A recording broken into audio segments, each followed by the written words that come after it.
Poor man, बेचारा आदमी या बेचारे गुरुजी। It was in honour of this last lesson. It was in honour, यह था सम्मान, ऑफ दिस लास्ट लेसन, इस अंतिम पाठ का, दैट कि ही हैड पुट, उन्होंने पहन रखा था, on his fine Sunday cloth, अपने अच्छे रविवारी कपड़ों को पहन रखा था। एंड और नाउ आई अंडरस्टूड, और अब मैं समझ गया था। Why the old man of the village, क्यों मैं समझ गया था कि क्यों गांव के बूढ़े लोग वेयर सिटिंग बैठे थे, there in the back of the room. अब मैं समझ गया था कि गांव के बूढ़े लोग कमरे में पीछे की तरफ क्यों बैठे थे। इट वाज बिकाज, यह ऐसा इसलिए था क्योंकि दे वेर सॉरी, वे दुखी थे, to that they had not gone to school more, कि वे भी ज़्यादा दिन तक स्कूल नहीं गए थे या ज़्यादा पढ़े लिखे नहीं थे, और इसलिए वे लोग भी दुखी थे। इट वाज देयर वे, यह उनका तरीका था, ऑफ थैंकिंग, धन्यवाद करने का, आवर मास्टर, हमारे गुरुजी या हमारे शिक्षक का। फॉर हिज 40 ईयर, उनके 40 साल का, ऑफ फेथफुल सर्विस, उनके 40 साल के निष्ठापूर्वक सेवा या विश्वासपूर्ण सेवा का धन्यवाद करने का उनका यही तरीका था। एंड और ऑफ शोविंग, और दिखाने का, देयर रिस्पेक्ट, उनका सम्मान, फॉर द कंट्री, देश के लिए, दैट वाज देयर नो मोर, जो उनका अब नहीं रहेगा।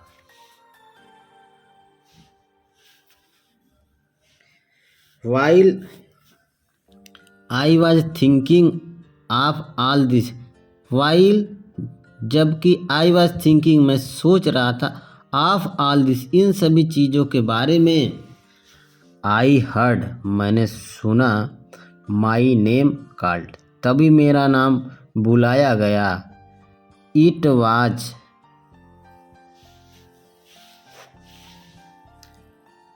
Was my turn to recite, अब यह मेरी बारी थी कहने के लिए या प्रश्न का उत्तर देने के लिए।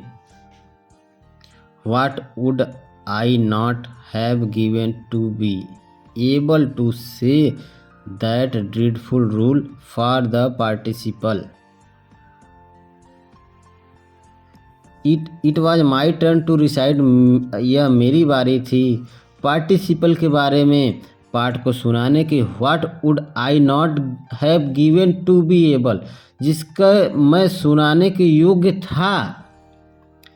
टू से दैट ड्रीडफुल, उस खतरनाक या कठिन नियम के, फॉर द पार्टिसिपल, पार्टिसिपल के नियम को मैं सुनाने के योग्य था। All through very loud and clear, सारे नियमों को, वेरी लाउड बहुत ऊंचे शब्दों में या जोर से, एंड क्लियर और स्पष्ट, एंड विदाउट वन मिस्टेक, और बिना किसी गलती के मैं सुनाने के योग्य था। जब ये सब सारी घटनाएं हमने देखी तो मेरे अंदर इतना आत्मविश्वास भर आया कि पार्टिसिपल का जो खतरनाक कठिन नियम था मैं उसको एक झटके में तेज़ी से और स्पष्ट रूप से सुना दूंगा। बट लेकिन आई गॉट मिक्स्ड अप, मैं उलझ गया। But I got mixed up, मैं उलझ गया। ऑन द फर्स्ट वर्ड, पहली शब्दों में ही उलझ गया।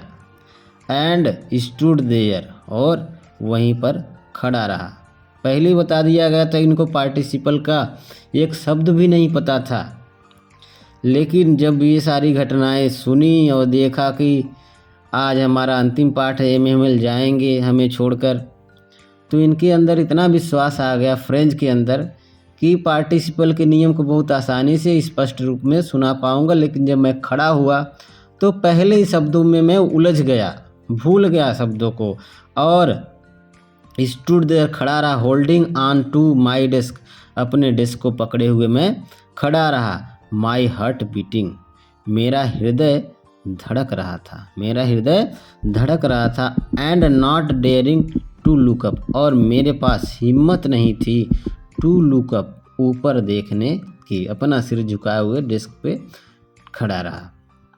आई हर्ड, मैंने सुना, M Hamel to say to me, मैंने सुना कि एम हेमेल मुझसे कह रहे हैं, I would not scold you, कि मैं तुम्हें नहीं डांटूंगा, फटकार नहीं लगाऊंगा। लिटिल फ्रेंच, छोटे French, you must feel bad enough, तुम्हें बहुत बुरा लग रहा होगा। सी हाउ इट इज, देखो कि यह कैसे हुआ है। एवरी डे, प्रत्येक दिन, कि तुम्हें आ नहीं रहा सारी चीज़ें, इसका ये कैसे हुआ है कि तुम्हें चीज़ नहीं आ रही, पार्टिसिपल के नियम या अन्य चीज़ें नहीं आ रही है। तो देखो, सी हाउ इट इज, यह कैसे हुआ। एवरी डे, प्रत्येक दिन, we have said to our self, हम सब अपने आप से कहते थे, वाह, अरे, I have plenty of time, कि मेरे पास बहुत सारा समय है, आज नहीं पढ़ूंगा कल पढ़ लूँगा, जब कल की बारी आती तो होता परसों पढ़ लूँगा। आई शैल लर्न इट टुमारो, मैं इसे कल पढ़ लूँगा।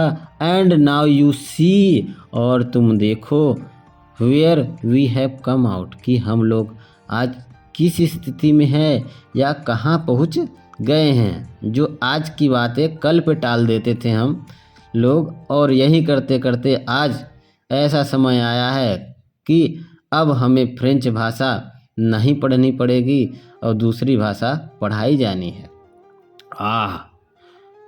That is the great trouble, यह बहुत बड़ा दुख है।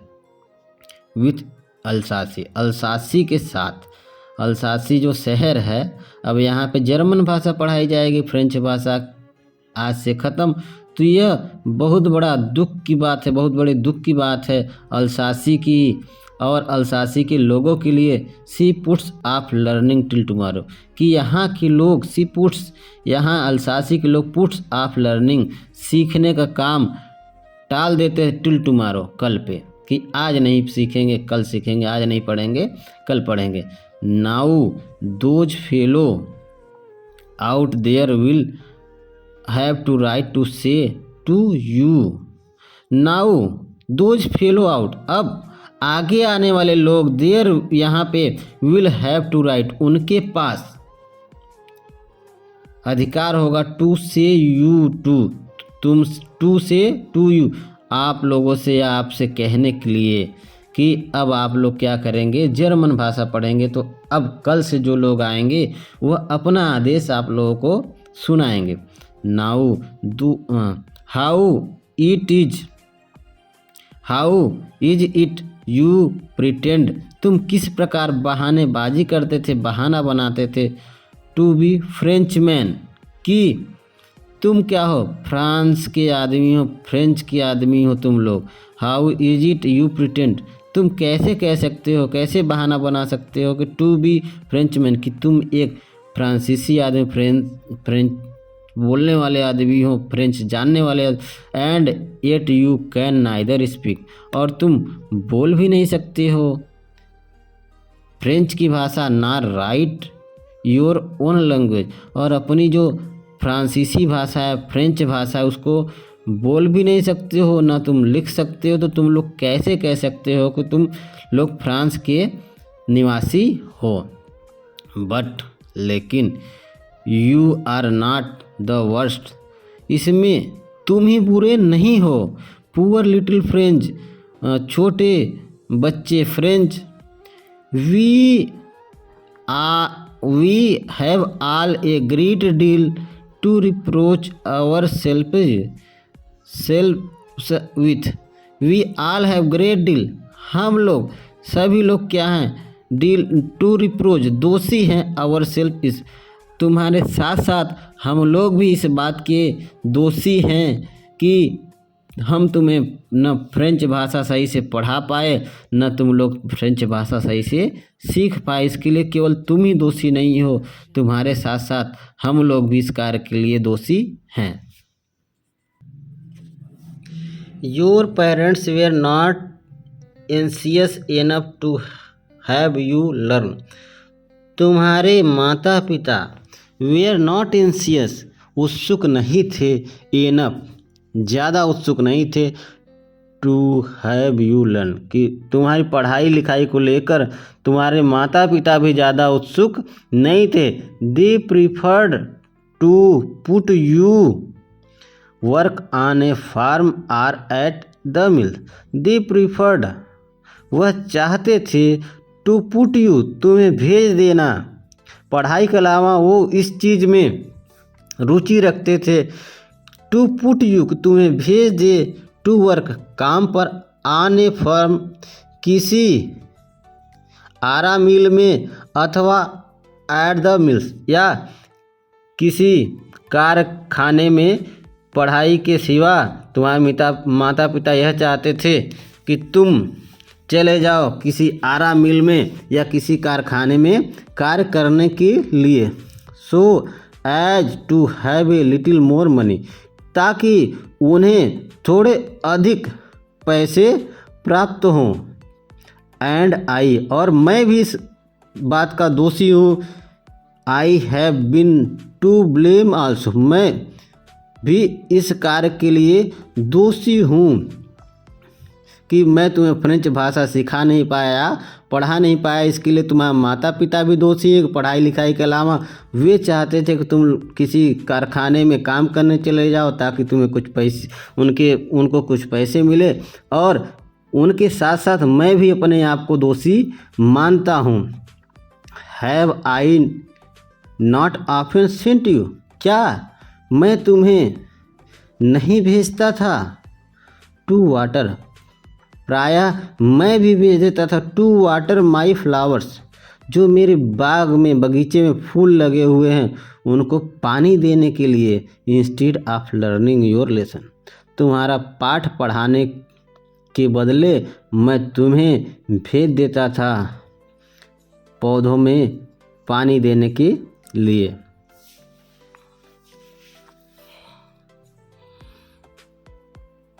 And when I wanted to go fishing, और मैं जब जाना चाहता था मछली पकड़ने। Did I not just give you a holiday, तो मैं भी तो दे देता था या छुट्टी कर देता। जब मुझे मछली पकड़ने का मन होता था तो मैं भी विद्यालय में क्या कर देता था, छुट्टी कर देता था।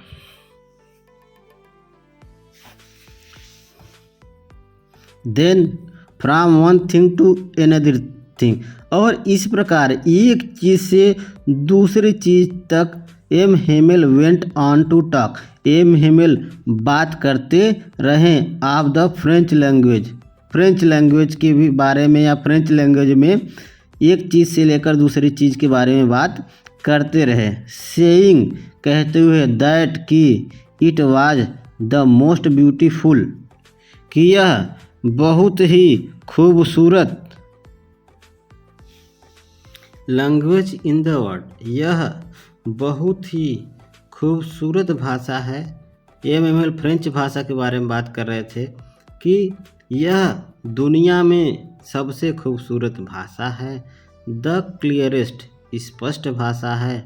द मोस्ट लॉजिकल, और बहुत ही तर्क संगत या तर्कपूर्ण भाषा है। That we must guard it, कि हमें इस भाषा की सुरक्षा करनी है। एमॉन्ग अस, अपने बीच में इसको संजो के या सुरक्षित रखना है। एंड नेवर फॉरगेट इट, और इस फ्रांसीसी भाषा को कभी भी नहीं भूलना है। बिकॉज, क्योंकि व्हेन ए पीपुल, जब कोई लोग आर इंस्लेव्ड, गुलाम किए जाते हैं या कैद किए जाते हैं, as long as they hold fast to their language, as long as they hold fast, तो तेजी से पकड़े होते हैं, अपनी भाषा पे पकड़ मजबूत बनाए रखते हैं, टू देयर लैंग्वेज, अपनी भाषा पर, इट इज, यह है, as if they had the key of to their prison, तो यही भाषा होती है जब कोई लोग गुलाम बनाए जाते हैं तो उनकी भाषा ही होती है, भाषा पे अच्छी पकड़ ही होती है, उनके कैद का, उनके कैद की चाबी उनकी भाषा ही होती है। देन, तब, ही ओपेंड ए ग्रामर, उन्होंने खोला एक व्याकरण की किताब, एंड रीड, और पढ़ा, रीड अस अवर लेसन, तो यहाँ पे रीड मतलब पढ़ना होगा, लेकिन यहाँ पे पढ़ाया हम लोगों को ग्रामर का पाठ। आई वॉज अमेज्ड, मैं आश्चर्यचकित रह गया, टू सी, देख कर, हाउ वेल आई अंडरस्टूड, कि मैं कितने अच्छे से, जो आज उन्होंने ग्रामर पढ़ाया, कितने अच्छे से समझ गया। All he said seemed so easy, वह सभी चीज़ें जो एम हेमेल ने बताई या कही, सीम्ड प्रतीत हो रहे थे, सो इजी, बिल्कुल आसान लग रहे थे, सो इजी, आसान से भी आसान लग रहे थे। आई थिंक, मैंने सोचा, to that I had never listened so carefully, मैंने सोचा कि मैंने कभी भी लिसन नहीं सुना था, सो केयरफुल्ली, इतने सावधानी पूर्वक, जो आज उन्होंने ग्रामर का पाठ पढ़ाया। इससे पहले मैंने सोचा कि इससे पहले मैं ही जो सीख नहीं पाता था, मैं ही ध्यान से नहीं सुनता था या ध्यान नहीं देता था, इसलिए मुझे नहीं आता था।